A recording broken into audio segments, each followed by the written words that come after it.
Sebenarnya tidak hanya di Kabupaten Tangerang, Banten, tetapi jalan-jalan rusak juga ditemukan di wilayah ibu kota DKI Jakarta dan tentunya mengancam keselamatan para pengendara. Saya akan tunjukkan, ini adalah kontur jalan di Jalan Matraman Raya, Jakarta Timur, yang memiliki ruas jalan sangat besar ataupun cukup luas, dan tentu kendaraannya melintas dengan kecepatan cukup tinggi. Tetapi bisa Anda lihat, begitu banyak jalanan yang ditambal sulam karena rusak dan juga berlubang. Saya akan ajak lebih mendekat, saudara. Dan cat semprot berwarna putih yang ada di sana adalah menjadi saksi bisu bagaimana ganasnya sebuah jalan berlubang hingga merenggut nyawa seorang pelajar bernama Aldi Surya Putra yang pada 9 Februari 2026 hendak berangkat ke sekolah, dan pada akhirnya motor yang dikendarai mencoba untuk kemudian menghindari jalan berlubang dan akhirnya terjatuh, dan Aldi tewas di tempat.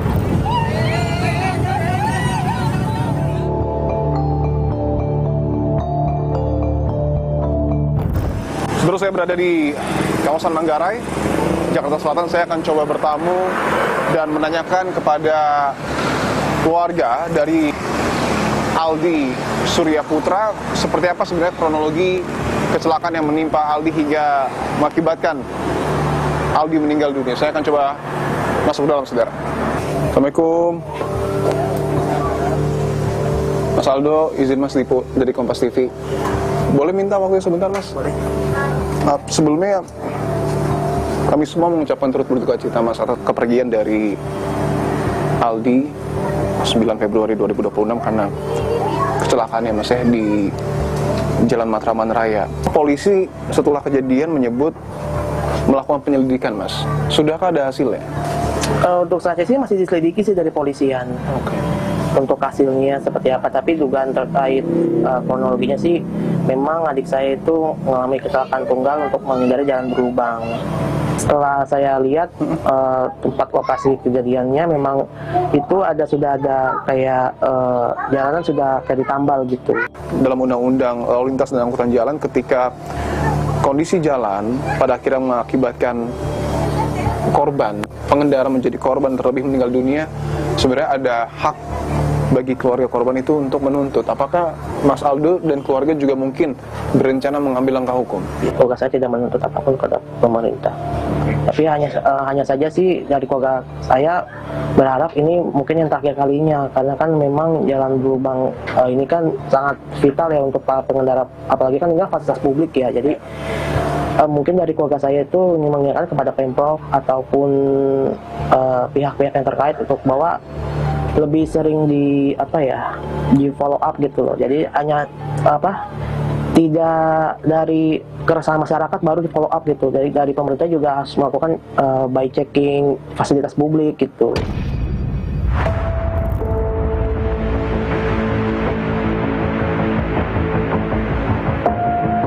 Saudara, begitu masifnya kerusakan jalan di ibu kota membuat salah seorang warga membuat sebuah gerakan untuk kemudian menandai jalan-jalan yang rusak yang ada di ibu kota untuk mereduksi potensi kecelakaan yang mungkin saja dapat menimpa pengendara. Saya akan langsung ajak berbincang Mas Rafli Zulkarnain atau yang kerap disapa Mas Ijul, inisiator dari gerakan Sadar Diri Aja. Mas Ijul, halo. Terima kasih untuk waktunya, Mas. Siap.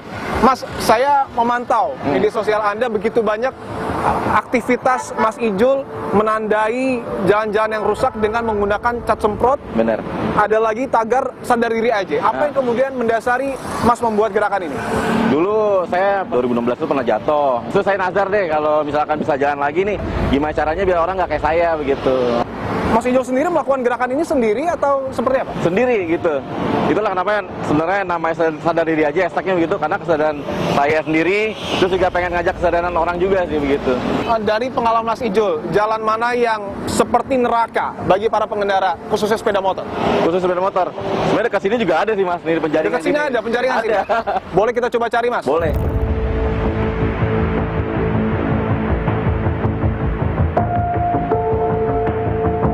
Ini ada satu lubang ya.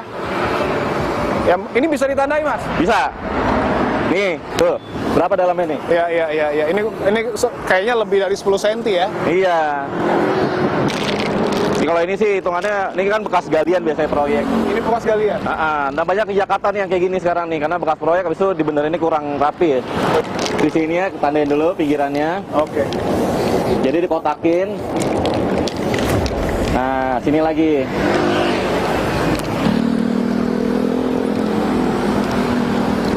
Tanda silang?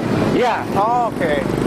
Tanda silang artinya tidak boleh ataupun diimbau untuk tidak melintasi ya? Iya, benar. Oke. Karena kalau hanya kotak aja kurang. Kita akan coba ke lubang yang lain ya? Lanjut.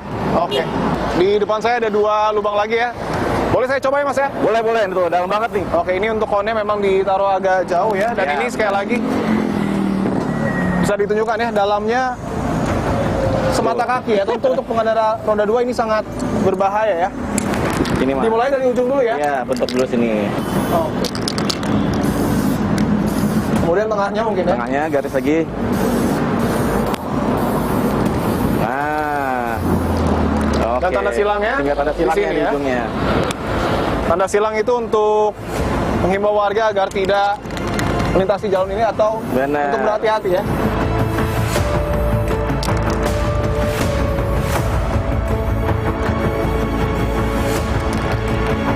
Ini baru berapa meter saya, kita sudah menemukan 3 lubang ya. Iya, 3 lubang. 3 lubang dengan ukuran yang lumayan dalam.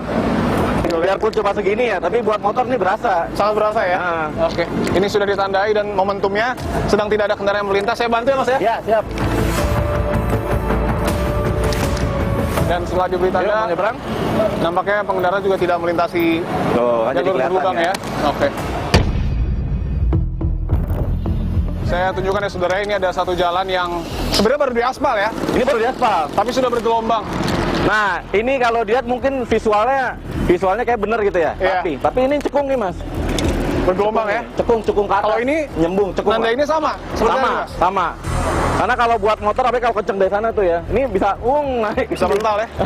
Apalagi kalau kecepatannya tinggi. Iya. Oke, kita coba tandai ya.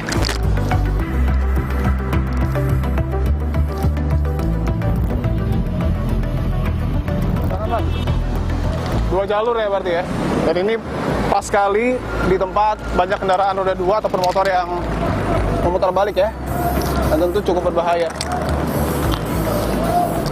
Selain di jalan besar, mungkin ada lagi jalan Ada lagi sana. kecil yang mungkin rusak, Mas? Ada lagi, Mas. Ada ya? Banyak. Oke, kita coba cari saudara. Ada nih.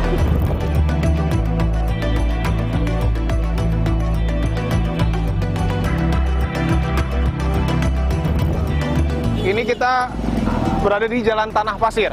Masih Iya. penjaringan ya Mas ya? Penjaringan. Tapi kalau bisa dilihat ini sudah diaspal sebagian. Kemarin belum, ini parah banget ini. Kemarin belum? Belum. Oh, kayak gini Nih, contohnya nih. mungkin. Kemarin gini nih. Cuma sampai sana terus ya. Begini terus. Sepanjang jalan ini. Ini lebih dari 3 tahun.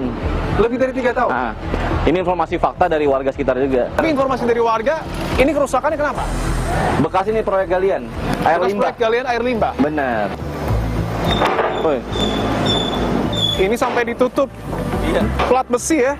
Pertanyaan saya Mas Ijul, Nah. kalau tadi kita di jalan-jalan besar bisa menandai karena lubangnya bisa dikatakan tidak terlalu Yes. besar. Nah. Tapi kalau sepanjang jalan ini seperti apa teknis menandainya? Saya nggak nandain, tapi saya biasanya kan bawa motor. Kan kadang saya bawa mobil, kadang bawa motor. Nah kalau gini saya bawa motor, saya nyusulin sampai lurus sampai ujung Ya. gitu. Tapi itu saya sambil kontenin. Karena kalau untuk dicat semprot, Nggak bisa. Mau berapa cas semprot gini, mau berapa kardus.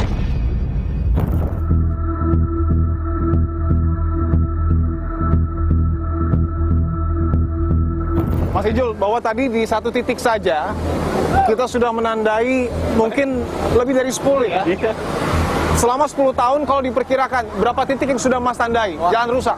Banyak banget bang. Udah ribuan mungkin nih. Ribuan titik jalan rusak. Iya. Ketika ribuan jalan Ah. sudah ditandai oleh Mas Ijul, apa respon dari pemerintah? Apakah ada respon cepat untuk segera memperbaiki jalan atau seperti apa? Semakin kesini, alhamdulillah mereka semakin responsif gitu. Karena kan ya perkembangan sosial media juga kan. Tapi apakah pembenahan ataupun perbaikan jalan itu dilakukan secara merata atau hanya di titik-titik yang viral? Kalau kenyataan faktanya di titik yang lagi rame, lagi viral begitu. Misalkan saya nandain di dekat mana, berapa meter yang sebelahnya nggak dibenerin gitu. Oke. Artinya belum rata mungkin. Bener. Kondisi jalan, termasuk keselamatan pengendara akibat jalan tersebut ini dalam undang-undang tercantum adalah tanggung jawab dari penyelenggara jalan itu sendiri. Dalam hal ini adalah pemerintah. Apakah kemudian ketika dalam beberapa waktu ke depan, tentu kita tidak harapkan tetapi kembali timbul korban jiwa, apakah Mas Ijul dan mungkin warga lain akan menggugat pemerintah? Menurut saya iya. Karena lihat belakangan ini sudah mulai banyak orang pada muak kali ya, begitu ya. Saya pun juga berniat untuk sebenarnya mau gugat juga gitu. Cuma kan saya lebih ambil ini aja lah, solusi yang instan aja, yang lebih berdampak cepat gitu. Karena kalau saya ngurusin itu, makan waktu juga. Mohon maaf ya, kadang kan orang mikir juga, saya kan bukan siapa-siapa juga begitu.